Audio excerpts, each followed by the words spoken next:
Hi, I'm Ron Marks. I'm the Spring 2020 Dole Fellow here at the Dole Institute, University of Kansas. I'd like to welcome you to the last of 7 in a series of seminars that we have done on spying in the cyber age. I'd like to thank the Dole Institute for their extraordinary support in the middle of what's been a very difficult situation to allow us to have all of these programs recorded and put forward to the students and those people involved with the Dole Institute and beyond. I also want to thank Newman's Own. You not only have excellent products, but you've taken very good care of us, and it's tremendously appreciated. I was asked to put this series together with spying as the name, but information is the game. We now live in a time in which information is flowing over us in unbelievable ways. When I started my career 30 some odd years ago, it was a career based on classified information, which was a large portion of the information community. That's no longer the case. And as we have faced this, times have changed for the information business, whether it's intelligence, whether it's news, whether it's business intelligence, etc.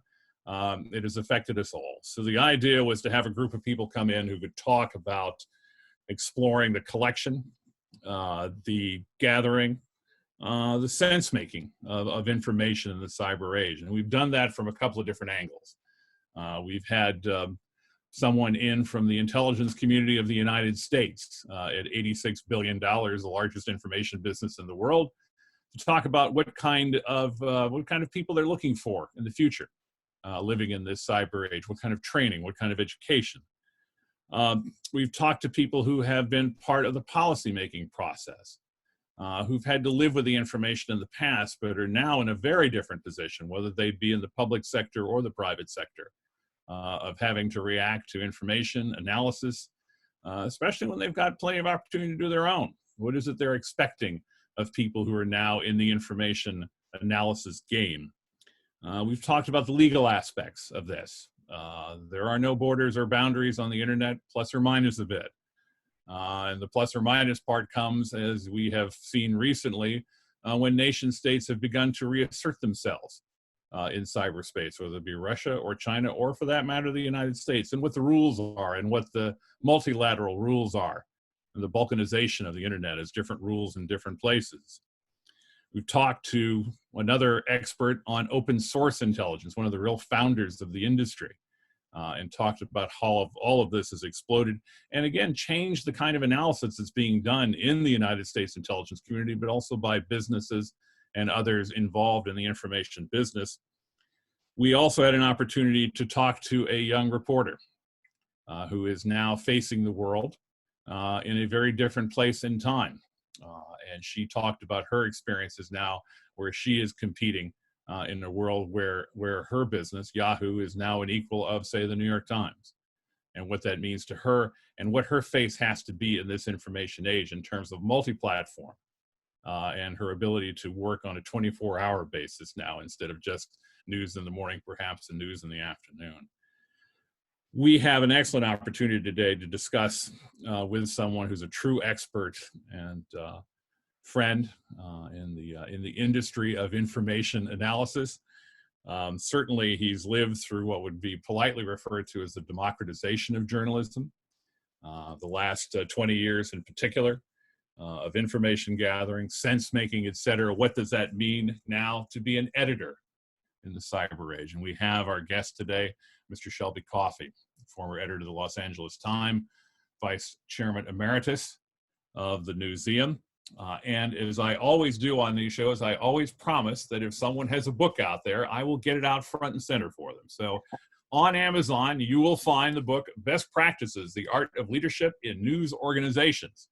And I'll tell you something, this is worth a read. If you really want to see some top-level people talk about their business, talk about the challenges of the business, and also talk a little bit about their own wisdom in terms of how you manage this business. It's a great book. It is really an opportunity to look at the people who are the first drafters of history.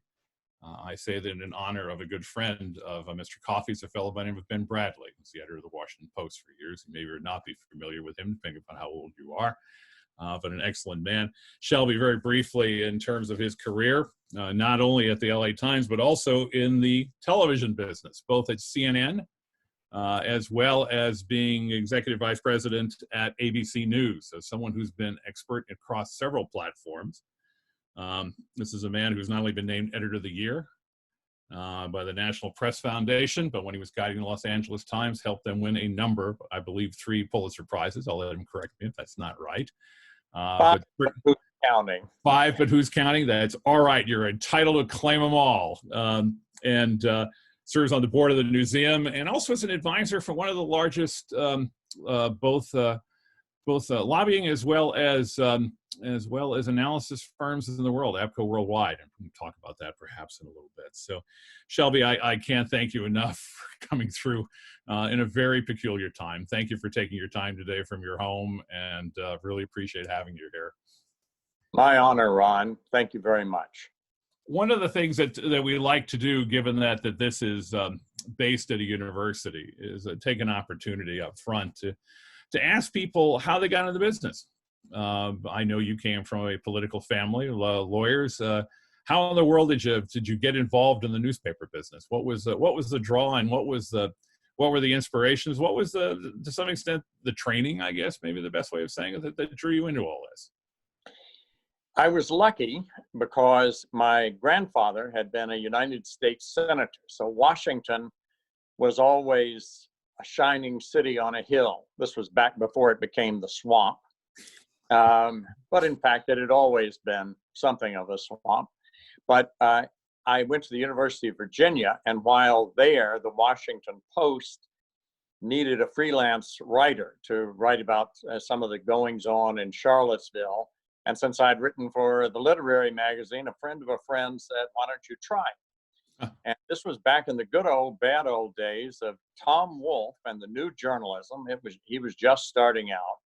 So I went and read some of his articles and tried to give just a little bit of an imitation. In any case, the editor of the magazine at that point was Walter Pincus, who later became, as you know, a longtime reporter on national security and the doings of the various 3-letter agencies for the Washington Post. He brought me up, and I wrote for the Post magazine, and then joined later, and through a happy fluke got made at age 25 the editor of that magazine. And that set me on another path of editing, and later edited the style section. Went on. It's a long career, but briefly went on to be national editor, U.S. News and World Report, and then went to the Los Angeles Times. And after a couple of years there, was named editor. Then went into television afterwards, as you say. So it was a very interesting time, because these were the great years of the gatekeepers, meaning that when I began, roughly 30 men and 1 woman, Katharine Graham, the owner of the Washington Post, dictated roughly 80% of the national conversation in the public square. Right. Rough number. That was the gatekeeper world. And flash forward to now, and in the last 20 years, as you alluded, have been much more the Tower of Babel world. That is, every man and woman, her own editor, and television producer and editor of their own consumption. And it's quite interesting, because it has brought a new democratization, in some ways a plus, but like most of our technological advances, there's a Janus space there. There are great pluses in that the internet and social media have brought us a gold mine, and they've also brought us a garbage heap. So we can talk about that some. Well, let's talk about the function of an editor. An editor was someone who well, gosh, if you see the old movies, it was someone who had a pen behind their ear, a spike on their desk, papers rushing to them. I wonder if you could talk about that editorial process, in part because I wonder how that might help, for instance, people who live this day-to-day life. We're living in a time now, particularly where You know, we have a version of this constant barrage of news of there's COVID-19, or then again it's COVID-19. This overwhelming sense of being just deluged by this. What's a good editor? What's the best way that someone could essentially for themselves do your job? Good point. Let me talk about the profession as I knew it in the gatekeeper days, and what I now think is everyone's role. Everyone has to be her own editor. That is, choosing what you look at. And in the professional sense, the editor would be a combination of a person who would pick what were the most important things to cover. They would pick, and I'm talking about newspaper editing now, they would pick some things that would be just interesting. News runs on an axis. At one end of it, what is highly important may not be all that interesting, but has great impact. Nuclear proliferation, for example. At the other end, something that may be completely without social relevance, except that it's amusing and interesting. You know, what did the Kardashians do on the Sunset Strip last night? And most stories are a blend of those, but the choices and the assigning of reporters and looking at what makes sense in the blooming, buzzing confusion of the world was the editor's job. Henry Luce once put it that in the high calling of journalism, you were about the process of verification. You were trying to say, here's what's really going on. Here's what people say is going on. We are a monitor of power, whether government or business or other forms of political organizations. And Luce said the key is to get people to want to read what they should read. Now, obviously, if you unpack that, it's an elitist statement. Right. And that was a plus and minus of the old world.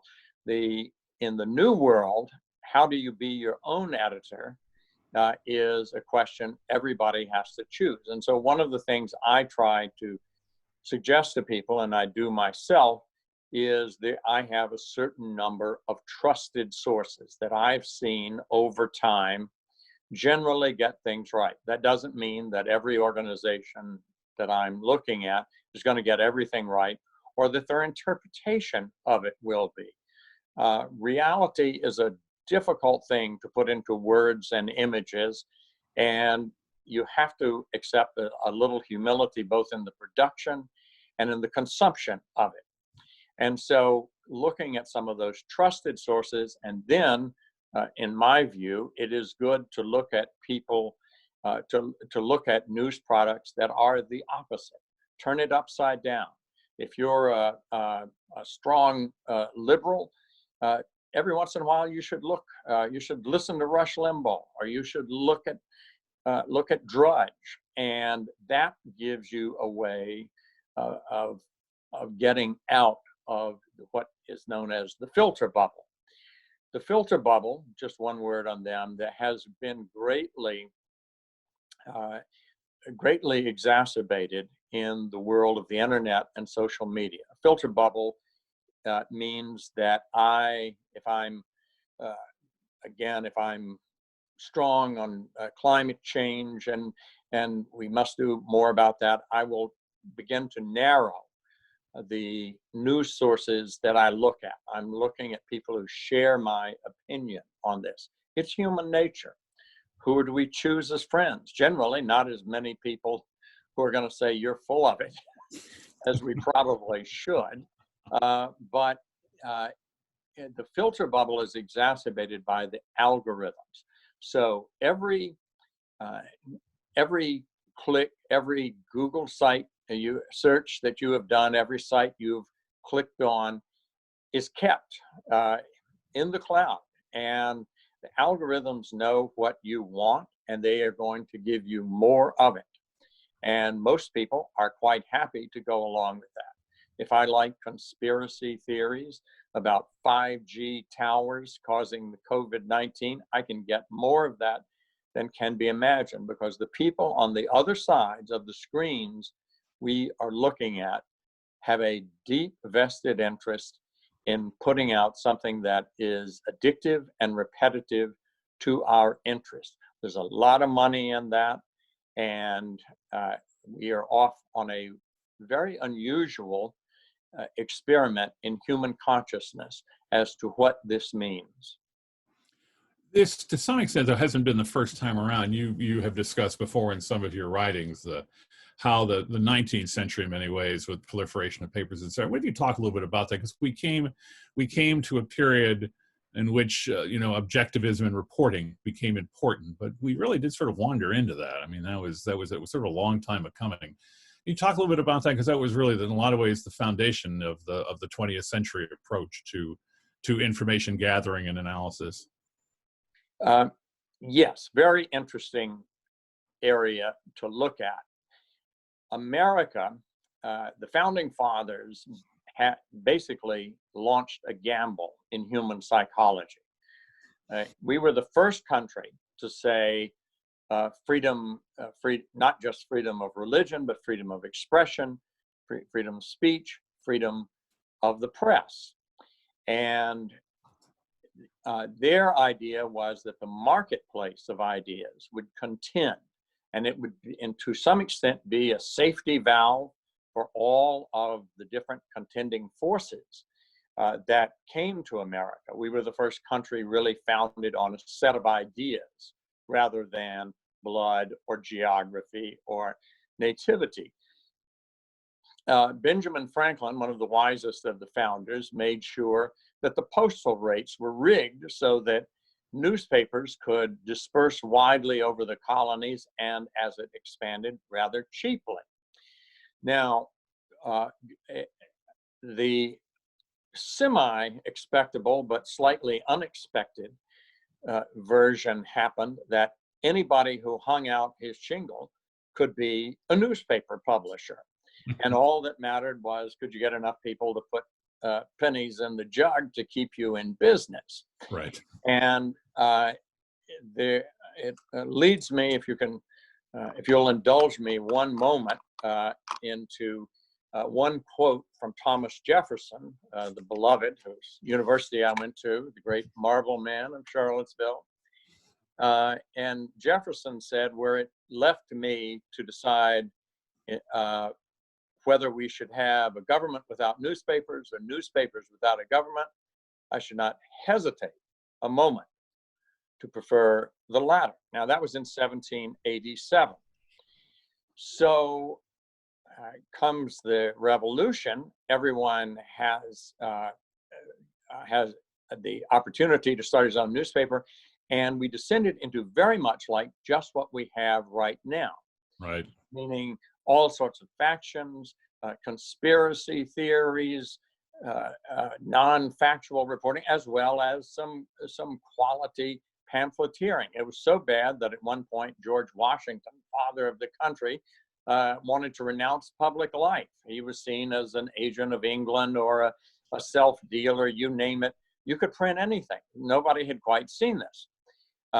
And that quote from Jefferson about newspapers without the government, often used in journalistic seminars.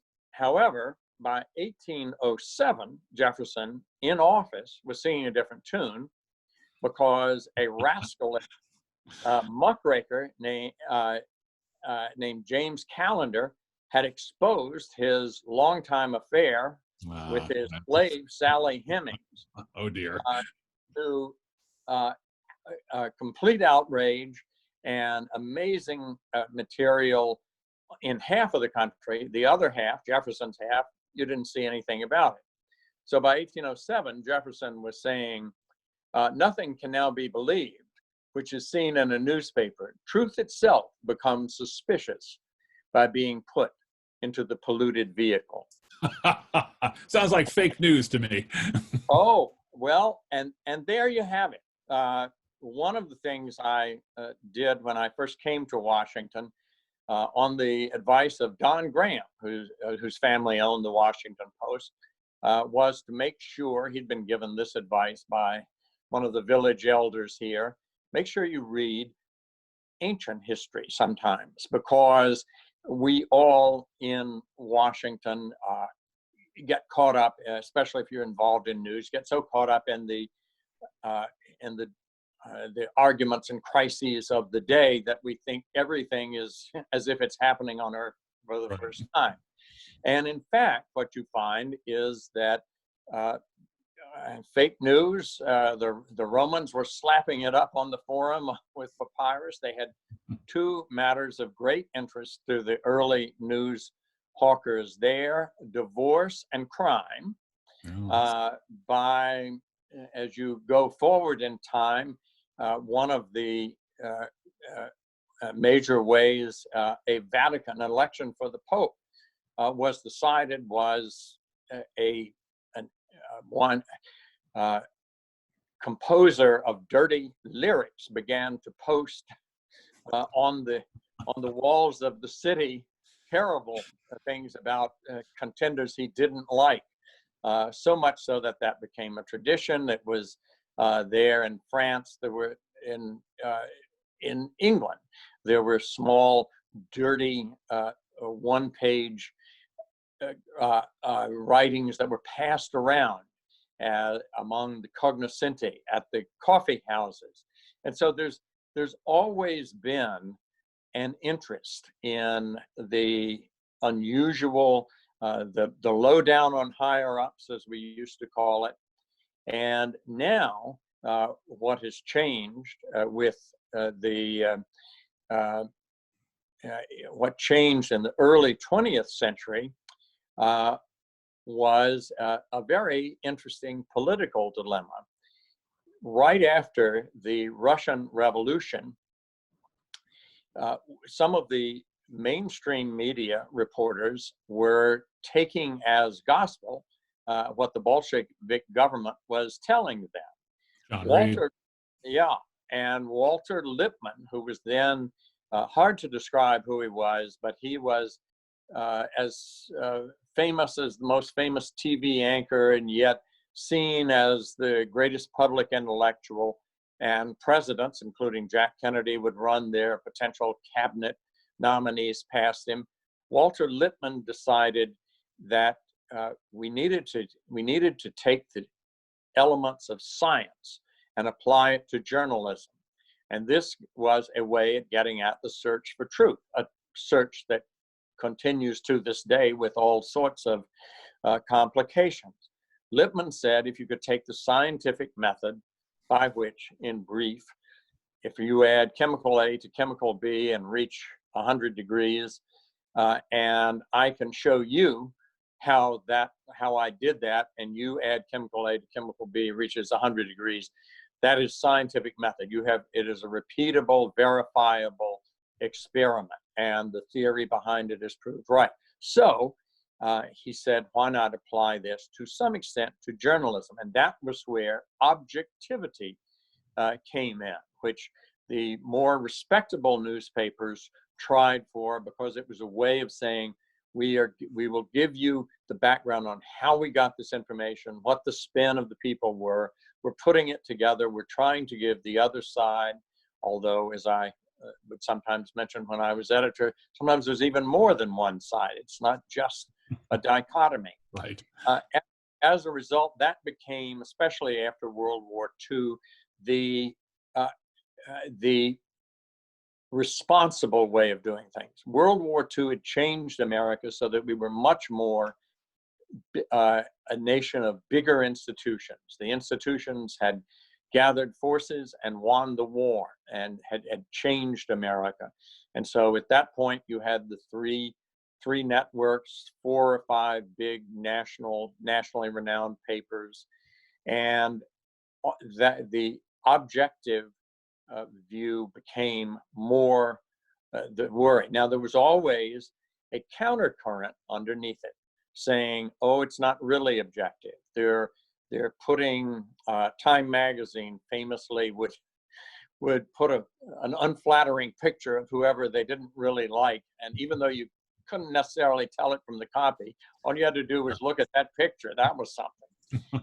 And then Roger Ailes was one of the first people to say there's a sizable commercial and political advantage here. We're going to create a network, the Fox News network, which did not conform to the ideas of the Manhattan barons inhabiting the other television stations. And cable television then became another way, another flowering of the variety of opinion. Somewhat later, more of the internet, and of course, as you see now, all sorts of sites and anonymous, as well as anonymous posts, have changed the bloodstream of the news world. You had an opportunity to engage in some different platforms, I guess is the term we use now. How did television differ? How did cable differ from what you had experienced before? Faster, different? Obviously, ratings were extraordinarily important. How did that influence your job as an editor or as an overseer of that process? Well, I enjoyed the shift. I had started and spent about 17 years at the Washington Post, hired by Ben Bradley, who was in the hero of Watergate and still the hero of what's still a very good movie called All the President's Men. I recommend to those who haven't seen it, since we all have time for a little extra movie going. And Ben Bradley always said, watch out for what he called tilt words. Don't let your ideas infect the copy and the headlines. Those were always interesting. But while we were doing that, we looked a little askance at the people on television. They had very nice $1,000 Savile Row suits. They had much more expensive haircuts. They were quite glamorous and making 5 times, if not 10 times, what we were, even in high-ranking print operations. And one of the reasons we sneered at them was that they were, we thought, slaves of the ratings. And that meant that the overnights, as they were called. So when I got into television, 2 things immediately became clear. One, putting together the evening news and doing it, I worked with Peter Jennings, much harder and much more of an art than it looks from the outside. It's a wonderful thing. And in fact, there was, for today's audience, there was a very nice piece in the Wall Street Journal recently by an editor who had done a lot of news magazine editing. And he said, I've cut off cable and I'm now watching the evening news in 22 minutes. It's very reassuring because you don't have lengthy food fights among the guests. There's not as much falderall going on, and they give you a sense of the world. So I thought that it was much more of an art form, quality network television, and the overnight ratings and the dark secret of what's known as the minute by minutes, where you can see if people are interested in this part of 2020, which dealt with foreign affairs, or were they really interested in the part that dealt with problems with your plastic surgeon? And the producers often would shift from week to week based on what that was interested in. That was intriguing. But about that time, in the print newsrooms that I had left behind, they had begun to get the metrics on who's reading your articles.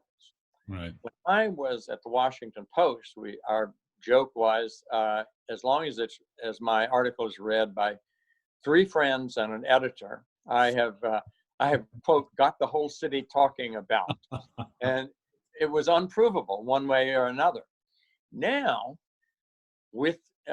since the internet knows every click you're on, people can measure, and that changed not only what people were interested in, writing about and what they were doing, it changed the advertising. In the old days, there would be something, if you would get BMW, say, to take a full-page ad in the Los Angeles Times, probably $75,000, a lot of money. We called it image and awareness. The people in advertising called it spray and pray. You didn't know how many people really saw it, how many actually, you could say, sales in Southern California were attributed. But in point of fact, that all changed.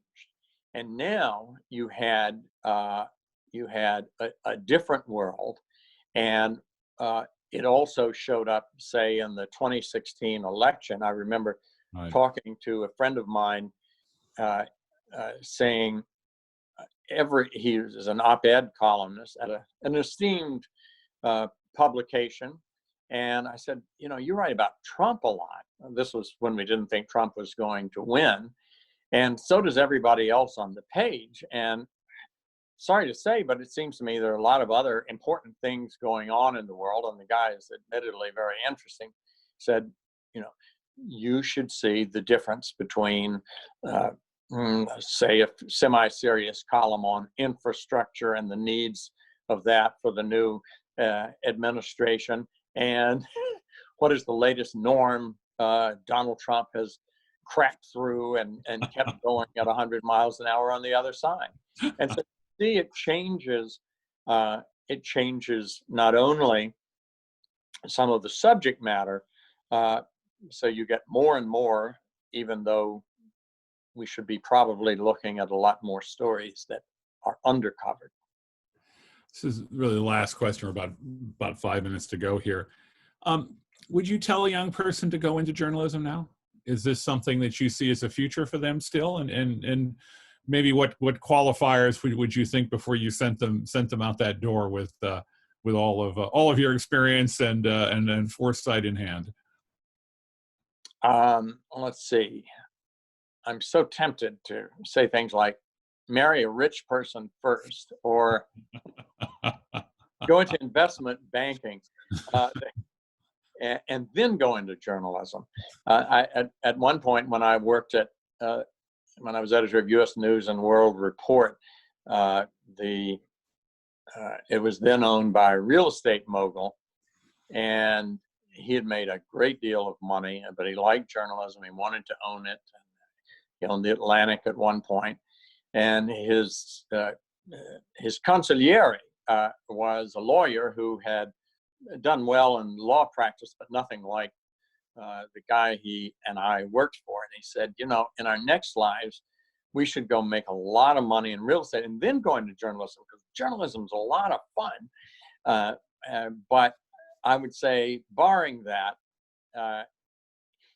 I would recommend that it is a delightful profession in a lot of ways, because it gives you a reason to ask questions about the world, a reason to try to figure it out. And much like the people in the intelligence world, there's an old saying attributed to Tina Brown, the wonderfully flamboyant editor of Vanity Fair and the New Yorker. And she said, men want to know what's going on. Women want to know what's really going on. And True. leave aside the gender generalizations.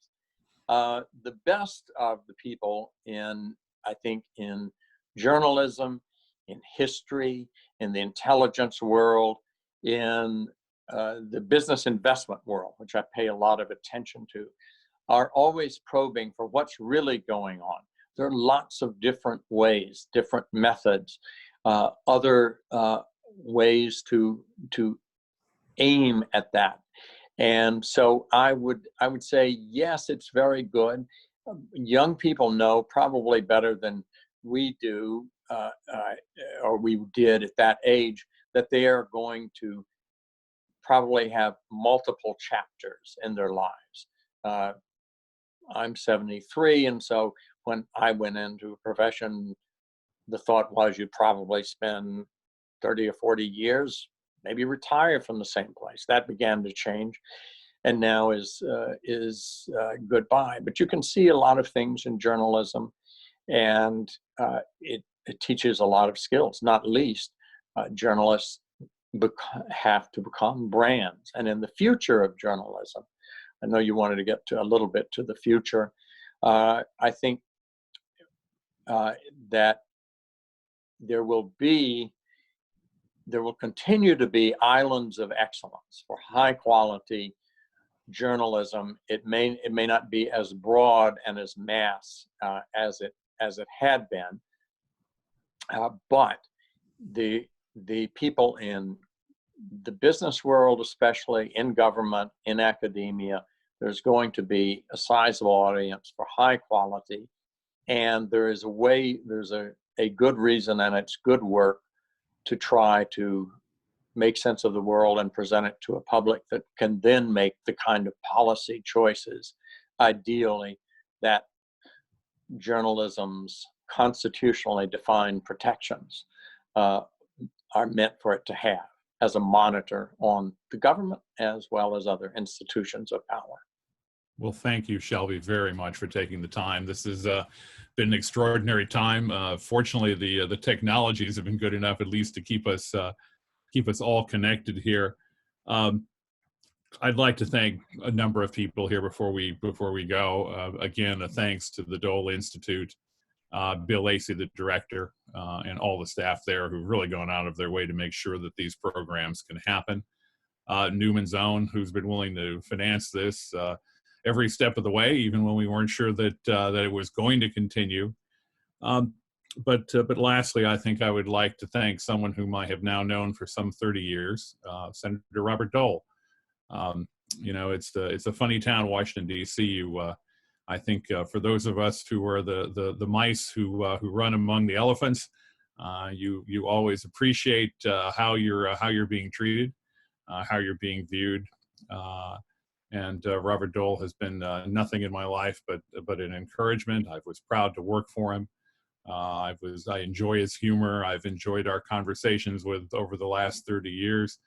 And I want to thank him for his public service, for making this institute possible. And I would hope all of you have an opportunity to come out to the institute, take advantage, and learn from his extraordinary record. And Senator Elizabeth Dole also, with her extraordinary record, is now joining forces with the institute. What a wonderful place to come if you have a chance, being around Lawrence, Kansas, and again, some fine people there. So in closing, this is Ron Marks. I'd like to thank you all very much. This has been Spying in the Cyber Age, and please stay safe out there.